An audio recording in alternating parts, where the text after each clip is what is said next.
10월 29일 수요 영상 공부를 시작하겠습니다. 오늘은 지난주에 이어서 우리가 22장 지난주에 8절까지 말씀을 나눴거든요. 그래서 이번 주부터는 이제 9절부터 말씀을 나누도록 그렇게 하겠습니다. 한번 9절의 말씀을 한번 성경을 한번 찾아보시겠습니까? 9절 22장 9절입니다. 예, 같이 한번 읽어볼까요? 어떠한 과실이든지 소에든지 나귀에든지 양에든지 의복에든지 또는 아무 이름 물건에든지 그것에 대하여 혹이 이르기를 이것이 그것이라 하면 그 편이 재판장 앞에 나아갈 것이요 재판장이 죄 있다 하는 자가 그 상대방에게 갑절을 배상할지니라. 오늘 그 9절에 있는 말씀 같은 경우에는 그 물건을 위탁한 자와 위탁받은 자 간의 어떤 이제 재산상의 이제 문제가 일어난 것 같아요. 그것을 어떻게 이 분쟁을 해결할 것인가 하는 내용이 바로 이 부분이라고 생각을 합니다. 자, 이 분쟁이 일어났을 때 이 경우 어떻게 되느냐? 재판장 앞에 나아가라. 그리고 시비를 가려라 하는 거예요. 뭐 요즘에도 마찬가지죠. 요즘에도 무슨 뭐 그런 어떤 두 사람의 의견이 좀 상반되면 이제 뭐 경찰이 개입하거나 아니면 뭐 재판장한테 가서 판사의 판결을 받는 경우가 있죠. 시비를 가리는 거. 그 재밌는 건 뭐냐면 이때 위탁자가 물건을 맡긴 사람이 승소하게 되면 어떻게 되느냐? 위탁받은 자는 당연히 피해에 대해 갑절을 배상해야 된다라고 하는 이제 규정이 되어 있어요. 그러나 만약 위탁자가 패소하면 어떻게 되느냐? 결과적으로 이제 그 위탁받은 자 입장에서는 억울한 거죠. 무고한 이제 것이기 때문에 무고죄에 대한 이제 책임으로 위탁받은 자에게 갑절을 배상해야 되는 그런 어떤 법이 존재하고 있어요. 그래서 특별히 여기서 이제 무고죄라는 게 이제 등장하거든요.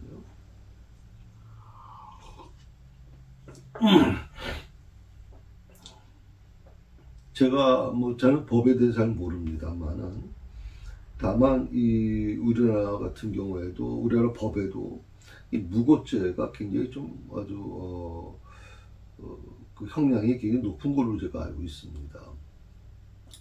사실 죄가 없는 사람, 잘못이 없는 사람을 잘못을 있다고 식으로 해가지고 모함해서 하는 거, 이것은 굉장히 위험한 부분이죠. 그래서 이런 것들을 이제 미연에 방지하기 위해서 이미 수천 년 전에 이 문제에 대해서 바로 법 규정이 되어 있다 하는 거예요. 10절, 11절에 있는 말씀입니다. 같이 한번 읽어볼까요?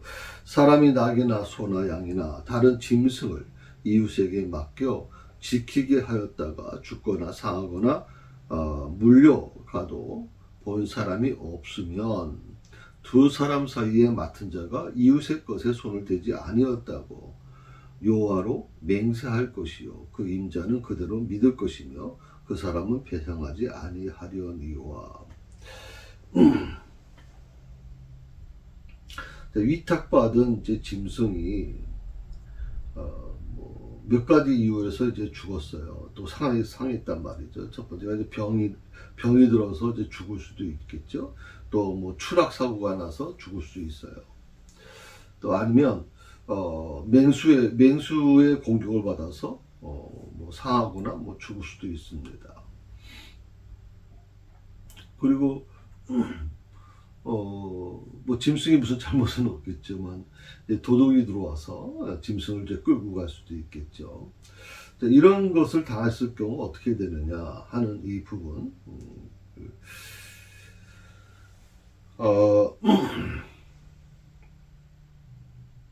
위탁받은 짐승입니다. 이걸 이제 법에서는 뭐라고 얘기했냐면, 위탁받은 자의 부주의와 태만으로 발생한 것이라면이라고 단서를 붙였어요. 그러니까 위탁받은 자가 부주의해서 태만해서 그런 일이 발생했다면, 예를 들어서 양이라면 양이 뭐 병에 걸려 죽거나 아니면 추락해 사고로 죽거나 맹세를 만나서 뭐 상하거나 죽거나 또 도둑질당하거나, 이런 모든 것들은 그 위탁받은 자가 책임을 져야 되는데, 위탁받은 자가 부주의해서 태만해서 발생한 것이라고 하면 그 부분에 대한 이제 배상법인데, 마땅히 위탁받은 자가 배상해야 된다. 하지만 어쩔 수 없는 경우가 있단 말이죠. 어쩔 수 없는 경우. 그러니까 이 어쩔 수 없는 경우라고 하는 이 단서가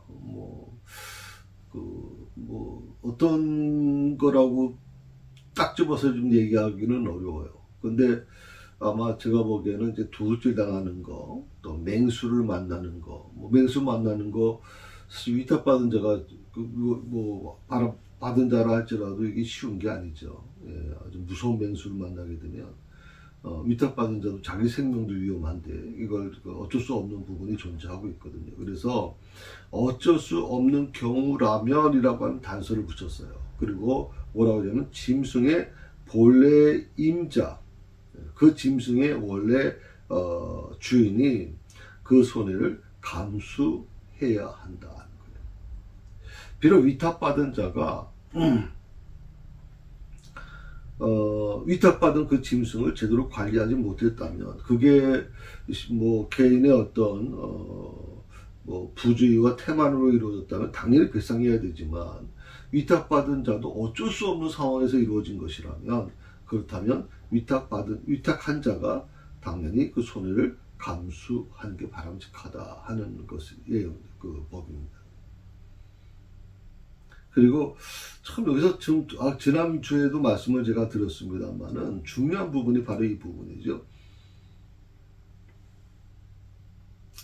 자, 특히 위탁받은 자가 예를 들어서 그 위탁한 사람, 그 짐승을 손을 대었다, 아니면 그런 어떤 사람이 막 위탁받은 상태에서는 위탁한 자가 그걸 보지 못하니까, 그런 데 대해서 오해가 일어났을 경우에 위탁받은 자는 자기가 이 사고와 무관하다는 사실을 여호와 앞에 맹세해야 했다 하는 거예요. 여호와 앞에 맹세해야 한다. 이게 지금 참 목회자로서 좀 많은 생각을 하게 됩니다. 그런데 놀라운 것은 이스라엘 공동체에서 여호와에 대한 이 거짓 맹세라고 하는 것은 상상할 수도 없을 만큼 아주 굉장히 무서운 거예요. 그러니까 이스라엘 백성들이라면 그 어느 누구도 여호와의 이름으로 거짓 맹세할 수가 없다는 뜻이에요. 그러니까 어떤 서류가 있고 증거가 있고 이런 것 그 당시에 그런 게 별로 없었잖아요. 근데 그거 없어도 충분히 그 법이 유지될 수 있었던 이유가 뭐냐면 여호와의 이름으로 맹세해라. 이건 굉장히 어떻게 보면 중요한 부분이고요. 이게 이스라엘 그 당시 사회를 대변해주고 있다고 저는 생각을 합니다. 맹세한다는 것은 하나님이 증인돼 주신다는 거잖아요. 그러니까 하나님이 증인돼 주시는데 난 증인 되시는 하나님 앞에 부끄러움 없어요. 내 하나님이 나를 증인돼 주실 겁니다. 나는 하나님 앞에서 반드시 나는 이 문제와 무관하다는 것을 맹세합니다. 라고 얘기하면 그 누구도 이 맹세에 대해서 법을 얘기할 수가 없다는 거죠. 어떤 증거보다 확실한 보증이라는 거. 한편으로 이런 생각을 좀 하게 됐어요. 우리 사회가 우리는 물론 기독교가 이제 우리나라 이제 원래 어떤 종교는 아니잖아요. 불교가 원래 이제 불교도 원래 종교라고 보기는 어렵지만 그래도 오랜 세월 동안 미리 들어와서 이제 정착한 종교고. 그런데 문득 이런 생각을 하게 됐습니다. 만약에 우리 이 사회에서 하나님의 이름, 난 하나님 앞에서 부끄럽지 않습니다. 하나님이 내 증인이 되어 주실 겁니다. 난 하나님 앞에서 정직합니다. 억울합니다. 하나님이 내 증인 되어 주실 겁니다. 이렇게 하나님의 이름을 걸고 그렇게 맹세를 했다면 그 믿어줄 사람이 어디 있겠습니까? 같은 기독교인들도 믿어주질 않아요. 같은 기독교인들도. 전 그래서 그게 마음이 좀 아파요. 물론 우리나라는 뭐 종교와 정치가 일치된 나라가 아니고 우리 분리되어 있으니까 뭐 그렇다 그러지만 저도 내가 믿고 있는 그 하나님, 내가 믿는 하나님의 이름으로 이제 맹세를 하는데도 불구하고 그 맹세를 믿지 않는다. 더욱이 교회 안에서도 믿지 않는다. 교인들끼리도 서로 믿지 못한다. 정말 어떻게 보면 불행한 사회라고 저는 생각을 하죠. 그러니까 이스라엘 사회가 이제 신정 정치 아닙니까? 거기는 이제 종교와 그 정치가 일치되어 있으니까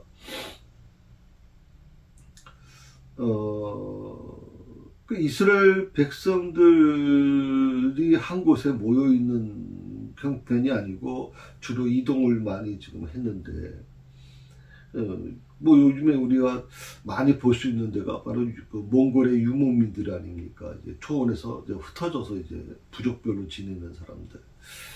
그런데도 불구하고 뭐 좀 쉽지 않은데, 그런데 이스라엘 민족이 하나님의 이름으로 하나가 되었다. 하나님의 이름으로 그 맹세하는 것을 법으로 규정되어 있다. 그런 사회는 참 어떤 사회일까요? 우리 사회가 좀 그런 사회가 되면 좋겠고요. 뭐 사회까지 바랄 건 아니고요. 저는 최소한 우리 교회 안에서만큼은 하나님의 이름을 걸고 맹세하는 것. 물론 예수님께서 하나님의 이름을 함부로 없이 여기지 말라고 얘기했으니까 물론 그렇긴 하지만 그래도 어쩔 수 없이, 왜? 증거가 없어요. 어떤 증거를 내놓을 수가 없어. 근데 억울해. 나는 그런 일을 한 적이 없는데. 그렇다면 마지막으로 그가 기댈 수 있는 건 하나님께서 내 증인 되어 주실 겁니다. 다윗도 그렇게 얘기했습니다만 하나님이 내 증인 되어 주실 겁니다. 나는 하나님 앞에서 억울합니다. 라고 할 수 있는 이런 어떤 하나님의 이름을 걸고 맹세하는 것을 받아줄 수 있는 그런 교회 안에 어떤 토양이 되어야 되지 않겠나 하는 생각을 좀 해봤습니다. 여러분 생각은 좀 어떤지 모르겠습니다만은 12절 13절에 있는 말씀을 한번 같이 읽어봅시다. 만일 자기에게서 봉적하였으면 임자에게 배상할 것이요, 만일 찢겨졌으면 그것을 가져다가 증거할 것이요, 그 찢긴 것에 대해 배상하지 않을지니라. 자, 짐승이 위탁받은 자의 집이나 외양간에서 도난을 당했다면 어떻게 될 것이냐.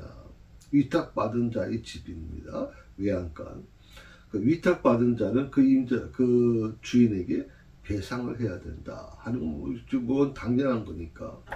이 경우에 어떤 것이 있냐면 관리 소홀로 판단하는 것이죠. 관리 소홀. 만일 위탁받은 짐승이 맹수에 의해 찢겨졌거나 또 물려 죽었다는 증거가 있다면 위탁받은 자는 재판관이나 짐승의 주인에게 그것을 증거로 제시할 수 있었다 하는 겁니다. 그건 뭐 위탁받은 자도 어쩔 수 없는 거죠. 위탁받은 자도 짐승이 와서 키우던 짐승을 맹수가 몰려와서 그렇게 짐승을 물려 죽였다면 이걸 어떻게 하겠습니까? 위탁받은 자도 자기 생명도 중요한데 맹수 앞에서 나가서 맨손으로 싸우겠어요? 뭐가 있었겠어요? 이 경우 위탁받은 자는 배상의 의무에서 벗어날 수 있었다. 참 법이 이스라엘의 법이 정말 참 선진법입니다. 내가 요즘 가만 보면서 수천 년 전에 이 법이 통용됐다는 게 놀라운 거죠. 이 법이 통용됐다는 게. 이 정도 기원전 아닙니까? 이게 지금 기원전 보통 한 정확하게는 제가 지금 말씀드리긴 어렵지만 기원전 거의 1000년 정도 아마 될 텐데, 1000년 그 이전일 텐데. 근데 그때 당시에 이 법이 유지되고 있었다. 지금 기원전 1000년이면 지금 요즘에는 어디로 될까요? 지금 우리나라에서는 고려시대, 삼국시대, 그런 시대에 과연 이런 법이 우리나라에서 존재하고 있었나? 참 놀랍다는 저는 생각을 해요. 이스라엘 법 자체가. 자, 14절 15절에 있는 말씀입니다. 같이 있습니다. 만일 이웃에게 비로운 것이 주인과 함께 있지 아니할 때 상하거나 죽으면 반드시 배상하려니와 그 주인이 그것과 함께 하였으면 배상하지 않을지며 새낸 것도 새를 위하여 왔은즉 배상하지 않을지니라. 자, 빌려온 가축이 주인이 없을 때 맹수나 추락해서 죽었다면 어떻게 되느냐, 또 아니면 다쳤다면 어떻게 될 것이냐. 반드시 배상해야 된다. 주인이 없을 때 관리 소홀히 했던 얘기죠. 그러나 주인이 없을 때 그런 문제가 일어났다면 관리 소홀로 인해서 배상을 해야 되는데, 이 사건이 발생할 때 주인이 함께 있었다.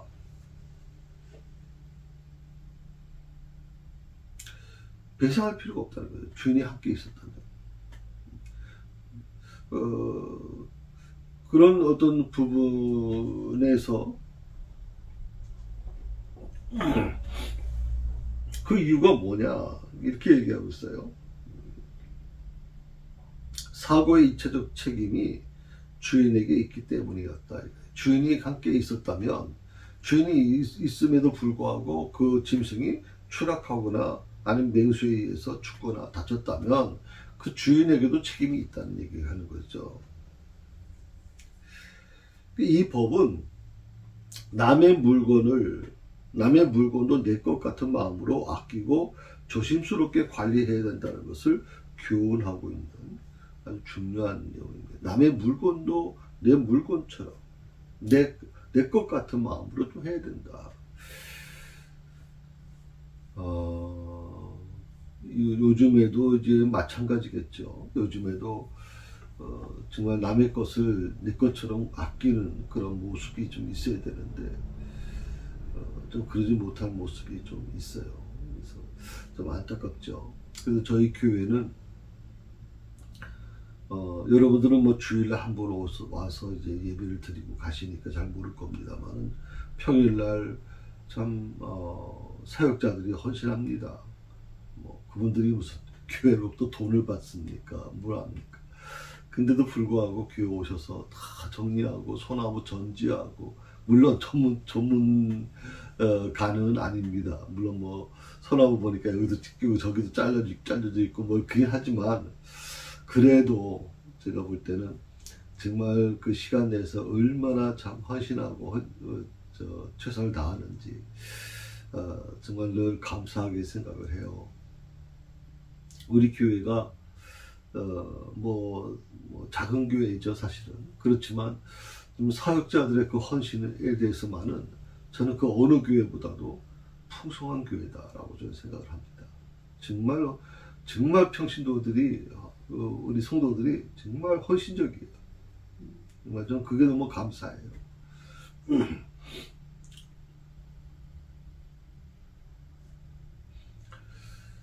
자, 빌림, 남의 물건도 내 것처럼 내 것 같은 마음으로 아끼고 조심스럽게 관리해야 된다라고 하는 것을 구현하는 게 이 법이라면, 빌리는 자가 임대료를 지불한 물건이나 짐승의 경우 상하거나 죽더라도 배상할 필요가 없었다라고 하는 겁니다. 임대료를 지불한 물건이라면 그 짐승이 잘못됐을 경우에 배상할 필요는 없다.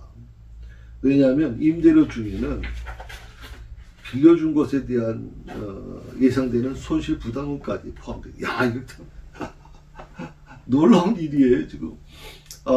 이게 지금 요즘 법에서도 최상의 법이거든요, 지금.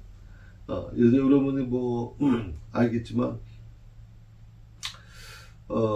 자동차를 렌트하려고 하면, 한 번도 경험해 보신 분은 아실 겁니다. 렌트를 하게 되면 렌트 안에 보험비가 따로 있어요. 보험비를 드실 겁니까? 안 드실 겁니까?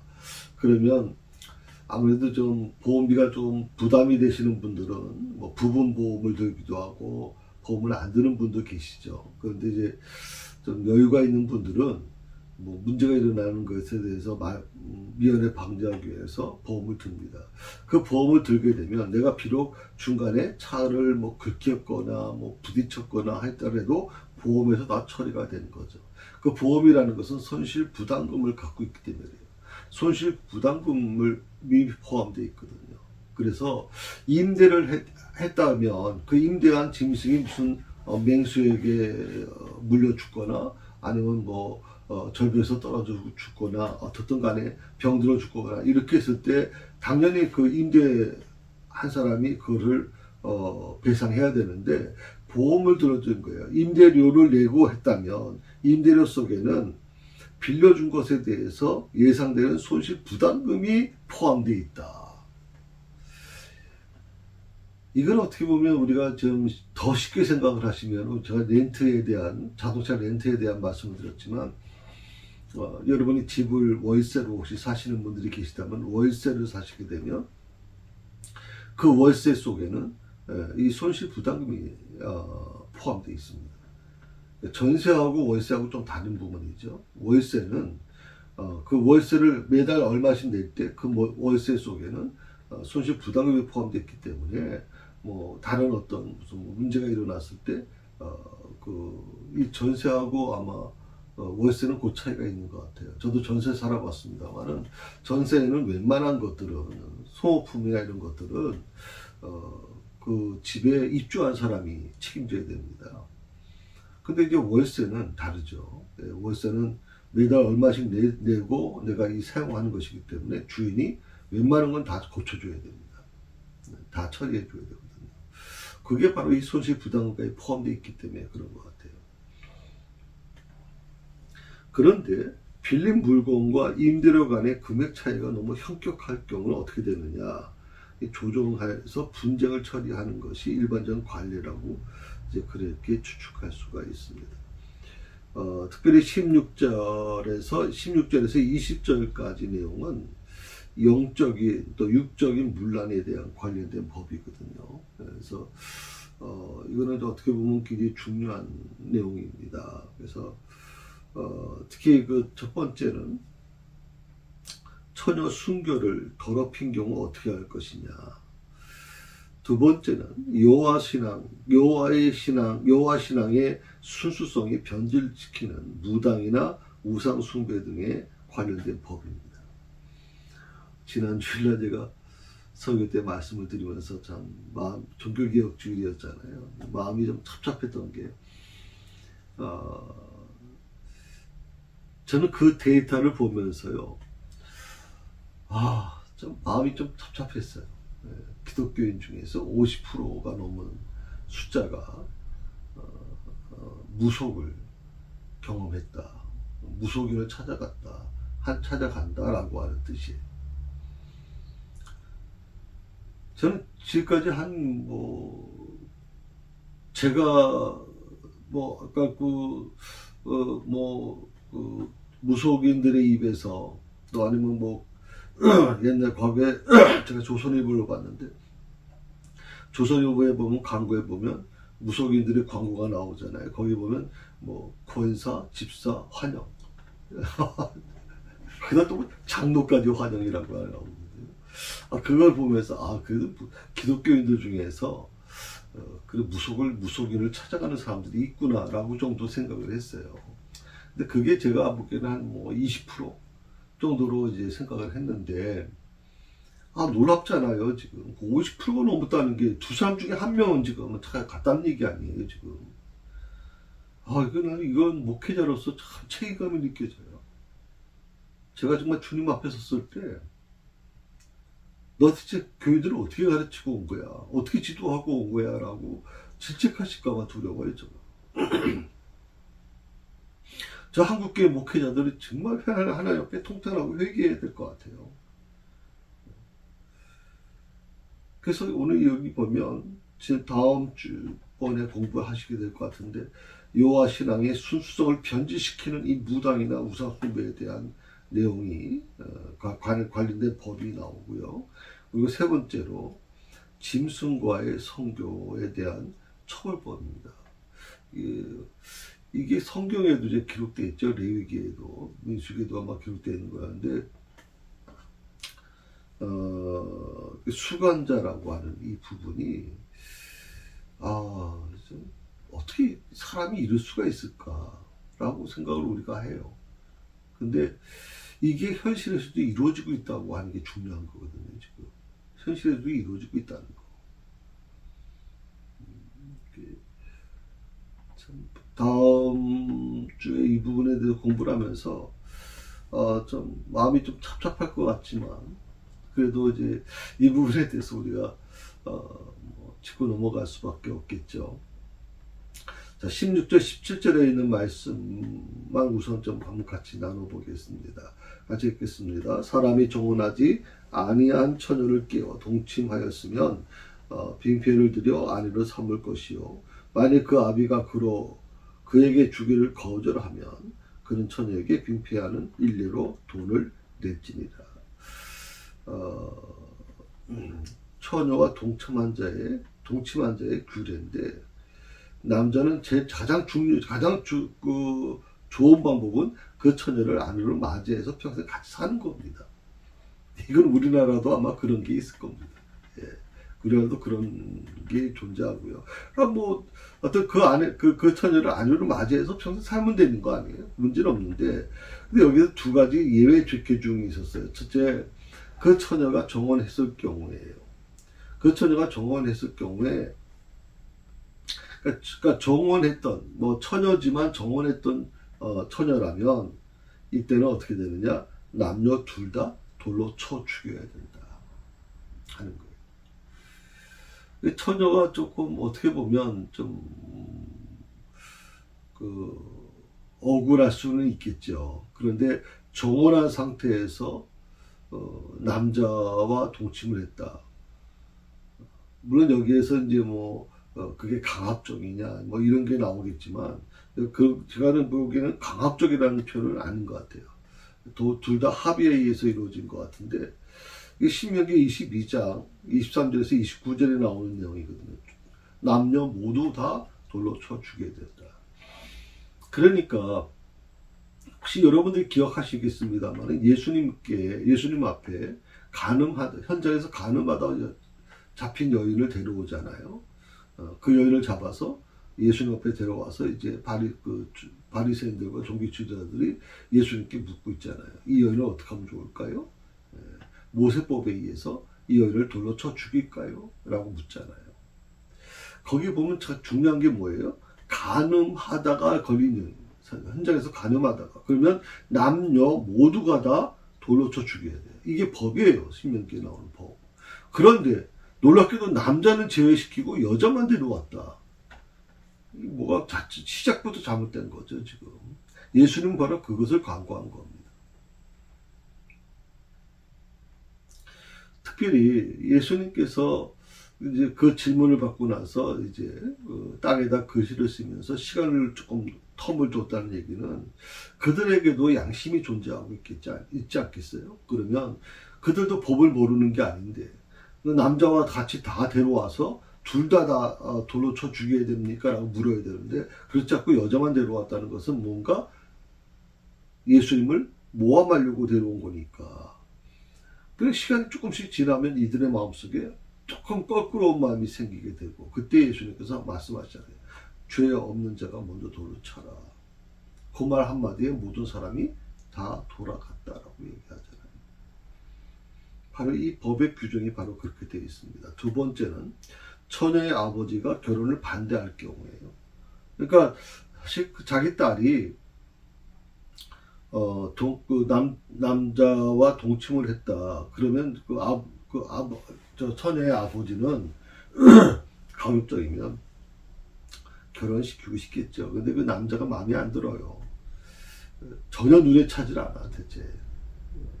그래서, 그 결혼을 반대해요. 그러면, 아버지가 반대하는 그 결혼은 성립되지 못하거든요. 그러면 남자는 그 처녀가 다른 남자와 결혼하기에 충분한 정도의 배상을 해야 된다.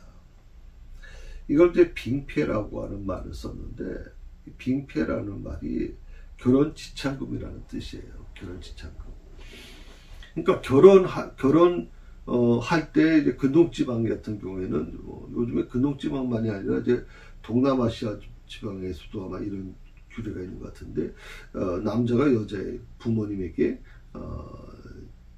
결혼 지참금을 이제 드려야 되죠. 그게 이제 몽골도 마찬가지고, 여기 동남아시아에서도 마찬가지고, 근동지방도 마찬가지고, 굉장히 나라마다 조금 규정이 다릅니다만은, 굉장히 그 결혼 지참금이 굉장히 큽니다. 우리가 보통 결혼할 때 여성, 남성이 보통 결혼 준비하는 그 결혼 지참금이라고 우린 표현하지 않지만 결혼 준비금 정도의 아주 굉장히 큰 돈입니다. 그들에게는. 평생 모아서 하잖아요, 결혼식을.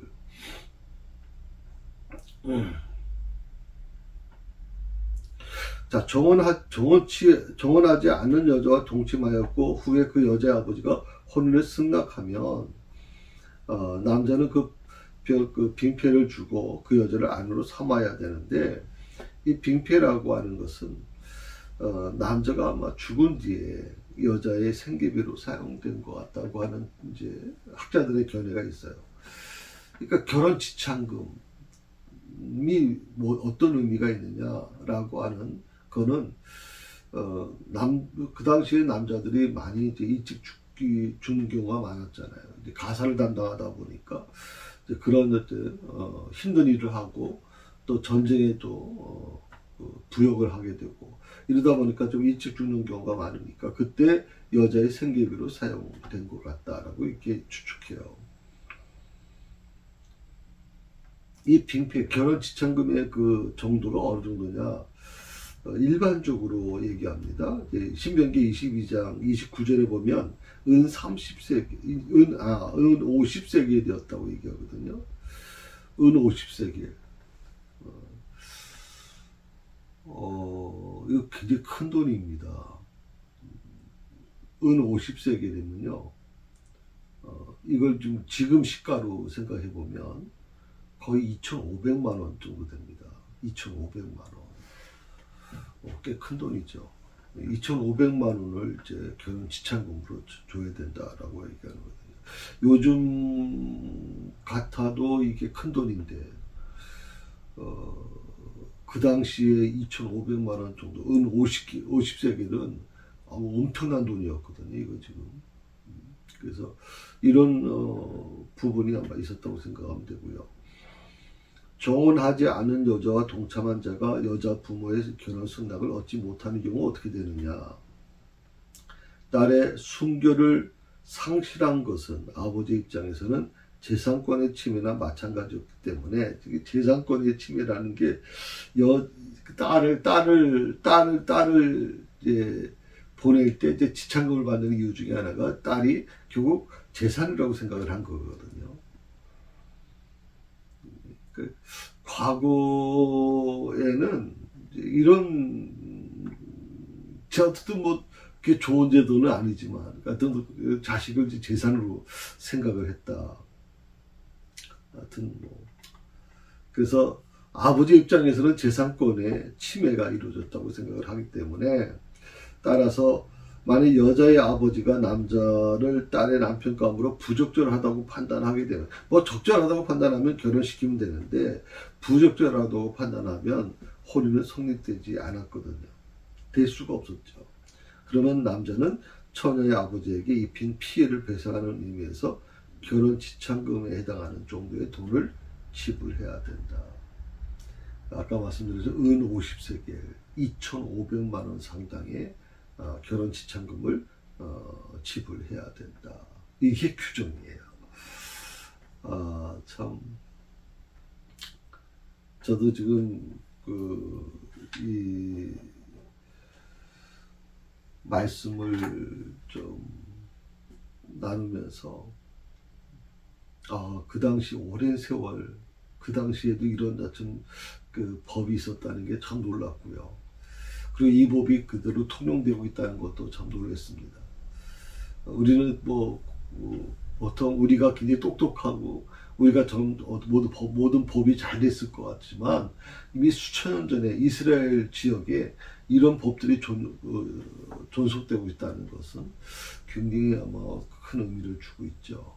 그래서 이것은 물론 이제 하나님께서 지혜를 주셔서 이런 법을 이제 만드셨지만 그 당시에 이스라엘 어떤 나라라고 볼 수는 없죠. 이건 출애굽기서의 말씀이니까 굉장히 열악한 환경이지만 그래도 이런 법이 규정돼서 작동되고 있었다는 거, 이거 생각하시고 우리나라도 힘보다는 법이 제대로 잘 작동되기를 바라고, 요즘에는 정치에 의해서 법이 막 휘둘리는 모습을 보니까 좀 안타까운 마음 좀 있습니다만은, 아무튼 이 법이라는 게 사실은 약자들을 이제 억울한 사람들을 풀어주기 위해서 만든 거잖아요. 그래서 그런 법의 정신이 잘 이루어졌으면 좋겠습니다.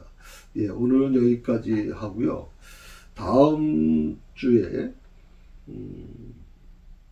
이건 굉장히 좀 어떻게 보면 중요한 부분이기 때문에 제가 몇 가지를 좀 첨부해서 말씀을 좀 드리겠습니다. 그래서 19절부터 해서 쭉 말씀드리도록 그렇게 하겠습니다. 예, 기도하십시다. 하나님 감사합니다. 오늘도 주신 말씀을 깊이 묵상하고 이 말씀대로 순종하기를 원합니다. 아버지 하나님, 이스라엘 땅에 있었던 이 오래된 이 법을 우리가 같이 연구하면서 그 당시에 이런 놀라운 정말 이 시대의 법보다도 더 잘 준비된 법이 있었다는 것을 보면서 참 놀랍게 생각이 듭니다. 하나님께서 이스라엘 백성들을 얼마나 사랑하고 계셨는지, 그리고 그 땅에 하나님을 믿는 자들 안에서 억울한 일이 당하지 않기 위해서 하나님은 이 율법을 만드시고 그 법 안에서 이스라엘 백성들을 살게 하셨습니다. 하나님, 우리 땅에도, 우리 대한민국에도 아버지 올바른 법이 존재하게 하시고, 그리고 하나님 그 법에 의해서 억울한 자들이 없도록, 그런 사회가 되지 않도록 주여 도우시고 인도하여 주옵소서. 날씨가 춥습니다.